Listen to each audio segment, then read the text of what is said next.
Hello, everyone. Welcome back to the Media Critiques podcast. Today, we're doing a movie that I liked, but apparently Mal did not, which is surprising, and that is Batman Unlimited Mechs vs. Mutants. Let's just get started with this movie. So, Gotham is taken over by Mr. Freeze and is turned into a winter wonderland, and it's up to Batman and a crew to stop them. Why did they give room in Joker's cell for him to grab the penguin? Like, there are these little pockets for him to, put his hands out, and I feel like it doesn't make sense. Like, cell design wise, is that just me? I feel like they only had those pockets of room for the Joker so that way he can grab the penguin.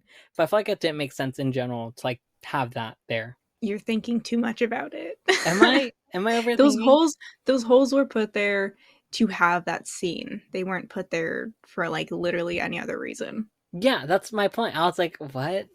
I don't know. I just it felt weird. The moment I noticed it, I was like, wait a minute. Wait a goddamn minute. I don't know. It was weird. I was so happy that Killer Croc is back. I need more of him, please. And no, I am not a Scaly. You should see the look on Mal's face when I said that. Oh my god. I just felt like I needed to be sad because I know I've mentioned how much I love Killer Croc, but I was like, wait a minute. What if people get the wrong idea? Marco. What? They would never. Would they? The only people who would think you're a Scaly are Scalies, because I don't think anybody else knows about Scalies. We know about Scalies.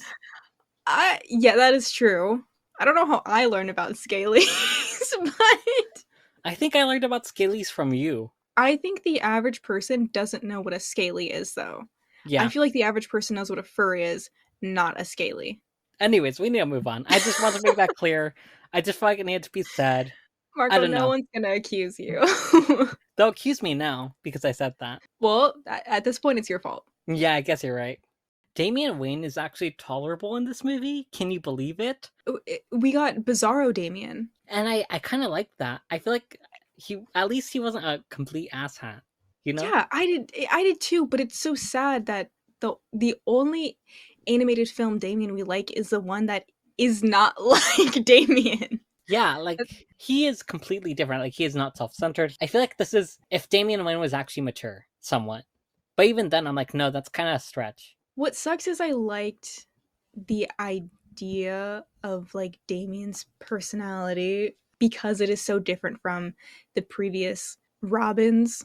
I think the only one he's kind of similar to is what's his name? The one that I hate. I'm always forgetting these Robins.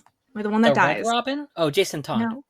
Jason Todd. I think he's closer to Jason Todd if Jason Todd had more discipline. But I feel like in general, he was Damian is a refreshing Robin, but I don't think his character was executed well in the animated Batman films we've watched. So I just feel like getting this version of a Damian just makes us happy.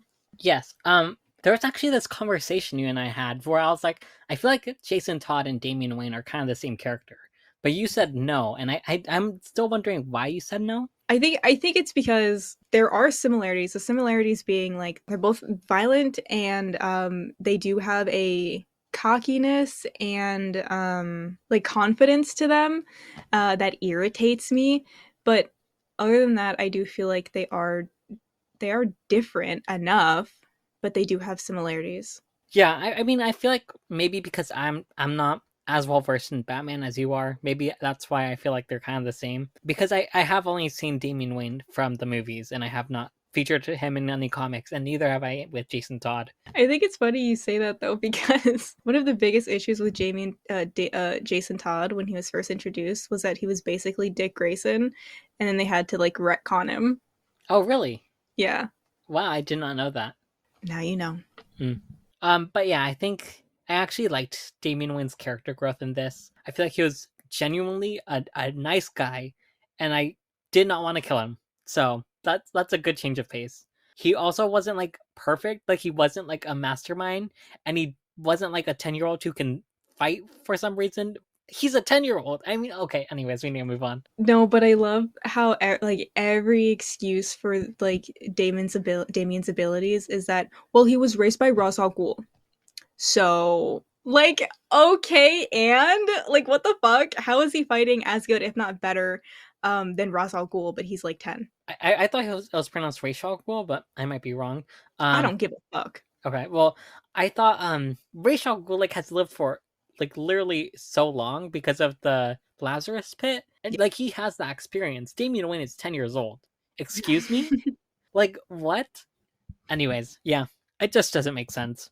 I wish Flash would get a hint that Nightwing doesn't want to be friends with him. Like, dude, I need you to realize that this person doesn't like you and I need you to move on. Like, I get that you love him in some weird gay way, but I just feel like I needed him to move on. And I feel like it's part of Flash characters to not be able to read the room. It felt weird. And I was like, this man does not love you. I know you love him, but I need you to move on. Why was I rooting for him though?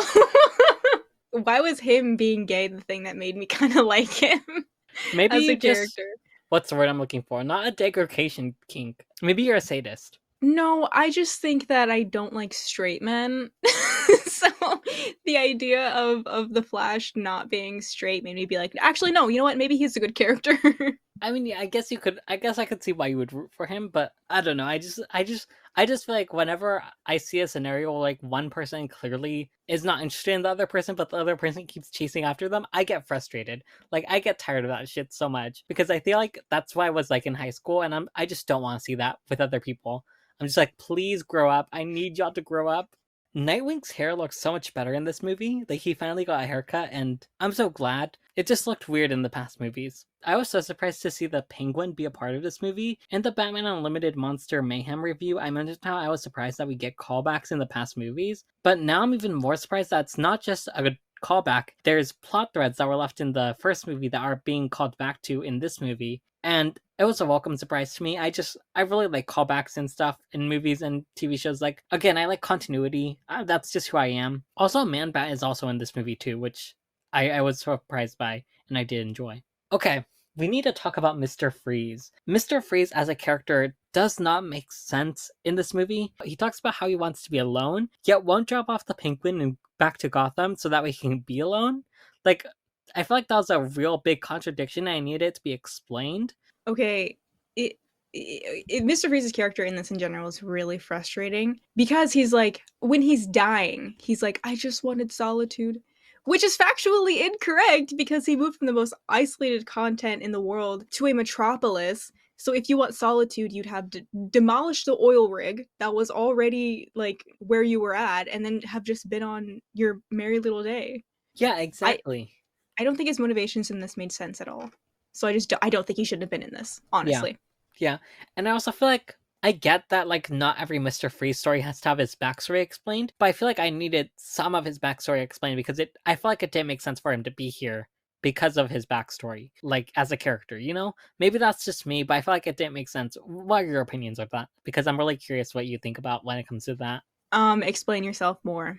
Like I feel like with like he has the whole Nora Freeze thing, like he's trying to save her. I feel like that should have been his main priority still. Unless like this is a timeline where she's already dead or something, you know? Did they bring her up? No, I don't think they did at all. Okay, good. So I was paying attention enough. So yeah, there was literally no reason for him to be there. Yeah, There was exactly. literally no reason for him to be there. Yeah. Marco, there was no reason for him to be there. Yeah, and I also think just in general, they got his personality wrong. So if they're not bringing Nora into this, if this isn't a like Nora-centered Mr. Freeze like story, then there was zero reason for him to be in the city. There was zero reason for him to want to freeze it and make it his own like solitude place. Like that makes absolutely no sense. He had Antarctica. So he has zero motivation to go to Metropolis, so it doesn't make sense. It would have made more sense if like if the Penguin manipulated Mr. Freeze to going to the city, you know, by using Nora somehow. But they didn't. It was just it didn't make sense. Yeah, I feel like he said he wanted solitude to create his own place of solitude, but he already had that in Antarctica, you know? Yeah. And he also said that like the penguin manipulated him, but like no, I felt like that was really all Mister Freeze like on decision making. Like I feel like the penguin did not manipulate him at all. Like I feel like it didn't make sense for him to say that because that from the way I see it, he wasn't being manipulated. You know? Yeah, I agree with you. Well, continuing on with Mr. Freeze, I mean, the only reason I can, you know, think about the reason why he'd want to go to the city in the first place was because, you know, I mean, I guess leave it to a white man to go to a place and claim it as his own. Also, you talked about continuity and loving continuity. Why did they change Bruce's hair color? His hair is brown. Is it? What? Oh Yes, my yes god, it is. I need to search this up now. What reason for why? Let me enhance image. Computer? Oh wait, no, that's what this mask Enhance. on. Let me search up Bruce Wayne. No, that's the Batman, not Batman Unlimited. I can't find a good image. Damn it, Google. You and your dumb AI. You know, I'm blaming this on Google's AI, but I definitely do believe you. I just didn't notice because I'm literally blind. I'm literally just a queer who's bad at analyzing stuff. Guys, I'm just a homosexual. Also, the bat logo looks really stupid. Can we agree? Yes, I feel like we talked about this. We did talk about this before, but I also think it's really fucking dumb. Like, it looks so the yellow. The yellow does not fit with the Batman suit. I feel like. Did it change or has it always been like this? I feel like it's And always been like that. if it has been like this, why am I just now noticing it? No, you definitely It's mentioned it in the first movie. I did. It looks so fucking stupid. Like, why did it look like that? Yeah, it looks so dumb. I hate it, honestly. Well, then it's good that we're bringing it up again. Okay, this movie was just so frustrating because the second movie was better than the first, so you'd think that the third would be better than the second. I feel like I've already established that is simply not true. Okay, so Chemo is a character I have never heard of until this movie. And you know what? I like that. I like when DC pulls something from the back of their lineup that hasn't really had a limelight in specifically animated Batman films. It's refreshing. And I really wish Killer Croc had the chance to crush the GCPD. I feel like it was a little treat he deserved. Okay, once again, Marco, this quote-unquote continuity you're talking about. I really wish they kept the robot animal as Batman's motorcycle because we got it, in the second one as sort of like a callback. But for some reason, it's not in this one. He gets a new motorcycle. Yeah, I was also disappointed in that because, like, he mentioned that he was getting a ride calling to come get someone or something like that. And I was like, oh my god, are we gonna see Ace again? Which is what he calls the animal robot thing. So I was expecting that, and then he's like, oh, you got a new motorcycle or like a new vehicle. And I was like, okay. I don't know. I feel like I was kind of disappointed because I was really expecting Ace to be back there. But yeah, I do agree with you.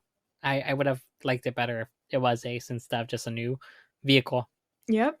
Uh-huh. But your continuity and callbacks. Why do you always have to be like this whenever you disagree with me? I don't know. There's something wrong in my brain. I'm just gonna blame my mom. Listen, guys, whenever Mal disagrees with me, Mal always, especially during our Big Top Burger episode, our season 2 episode, Mal was always saying like sarcastic things towards me, and I was like, okay, damn. I was really passive aggressive towards you. Yes. And I need the listeners to know that I am just joking. Yeah, I know you are, but like sometimes it goes a bit too much. Guys, we're friends. Yeah. Okay. Tone indicators are important. And we're not getting paid for this, so you know that we're doing it because we love it. Yeah. I mean, you guys have seen how much views you get on YouTube. If Marco, we were doing they this haven't. for money, They haven't because they don't watch our YouTube videos. no, we get more. We have more viewers on YouTube than we do on like. Actually, no, we do get more viewers on the podcast. Actually, now that I'm thinking about it, my point is we're doing this because we like to. So if we didn't like each other, we wouldn't be doing this. Like we do not make any money from this. Yeah. We can start hating each other when we start making money. Yeah, we can. You'll know when we start hitting each other because we'll be doing it for the money. Exactly. Okay, where were we? Right. So Green Arrow, he purposefully damaged his own buildings to try and take down Chemo, and he made a comment about having good insurance. Now, it was a joke. It's also insurance fraud. Consider that. Oh my god, Mel, I did not think of that, but now that you mentioned it, it is. Yeah. Leave it to a millionaire to try and make more millions. Actually, I think he calls himself a billionaire in this. Yeah, so leave it to a billionaire to fucking commit insurance fraud. Yeah, the caucasity. And then also, the animation is not good in this one.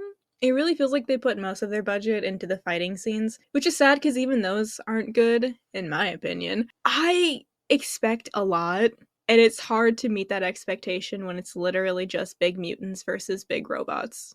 And I acknowledge that. So I think I've evolved from wanting just girls to kiss to also wanting boys to also kiss. I thought you were gonna say I also want robots to kiss. Well, yes, I also want that. No, you're right. I would have loved for Green Arrow's mech to have kissed Chemo. But and I mentioned this before, I really do believe that I was, starting to like The Flash because it felt like he had a crush on Nightwing. And I sort of felt like they, should have kissed. And I understand. Here's the thing, I really feel like DC is selling Nightwing as a bisexual. Maybe we have established this and I didn't notice it, but I feel like we haven't established that he's with Starfire in this, right? So like, I mean, what's wrong with them kissing, Is there anything truly wrong with two guys kissing? And I say Is that as a there lesbian who doesn't care for men. is there anything wrong with just guys doing guy things? No. Exactly. Like, there's nothing wrong with like just bros kissing guys. Yeah. Just guys being dudes, you know?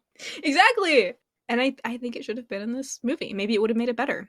So it ended on a cliffhanger. Do you think they did it for funsies or because they thought they'd get another movie? I genuinely think they probably thought they were going to get another movie. Me too. Me too. I agree. Okay, that's it. Overall, I think this is a solid movie. I feel like my main problem with this movie was Mr. Freeze. I feel like he did not need to be here. I feel like it did not make sense for him to be here, especially when it comes to Nora Freeze. Like, that was never explained, and I feel like that's, like, his whole backstory, his whole motivation for being a supervillain is Nora Freeze, right? So I feel like it didn't feel right for him to, like, want to take over the world in this. Like, I feel like it didn't fit with this character because I feel like the main reason he fights is to save Nora Freeze. So it did not make sense to me why he was doing this. I feel like if they're gonna do like a Mr. Freeze that isn't attached to Nora Freeze, they should have had some other direction. Like I feel like this just did not make sense with what they were trying to establish with this character in this movie either way. I feel like if they were trying to like make a new kind of Mr. Freeze, it still didn't execute well in this movie. But overall I think this is a fun movie. It's dumb fun. I enjoy it. Yeah. I think all I have to say is this was disappointing. Like, I really had high hopes after watching the second film, and this really did not do good. And it has everything to do with the fact that Mr. Freeze was the main character and his motives did not make sense at all. And that's all I have to say. Okay, Mal, I asked you this before and I'll ask you this again. If you had to predict where you would rank this from S to F, where would you rank it? I think I have to say that before we recorded this, not only did we just like talk for an hour and a half, but I also asked you to remind me of my rankings for all of these Batman movies. And I realized that I was kind of harsh. On some of these movies, and I really did not take into account that C does not technically mean good because it's S, A, B, C, D, F. C's in the middle. And I think that after our fucking 30th Batman movie, I realized that I have a lot of rearranging to do. So this might seem, based off my previous rankings, this might seem a little high, but I think after our official rearranging, this will sound just right. But right now, I will be ranking it a C. As for me, I'm kind of struggling with whether or not I should put it to a C or a B because I generally did enjoy this, but at the same time, I feel like Mr. Freeze took this movie down by a lot. So I feel like I'm going to give this a B for now because I still did enjoy it overall. But yeah, Mr. Freeze, it just didn't make sense for him to be here. So right now, I feel like I'm being overly generous with all of my rankings with these movies. I'm not sure if I'm going to be harsher by the end when we finish watching all of them, because by then we'll get to the better movies, at least according to Mel. So I'm not sure if I'm going to realize like, wow, these movies in the middle, I actually should have ranked them lower. So I'm not sure if I'm going to give this a C eventually, but for now I'm going to give it a B. Anyways, you guys, that's our thoughts on Batman Unlimited Mechs vs. Mutants. If you want to send us a voice message on Spotify for podcasters, there'll be a link in the description to do so below. We also have social media, which is all in the description, and that's everything, so goodbye.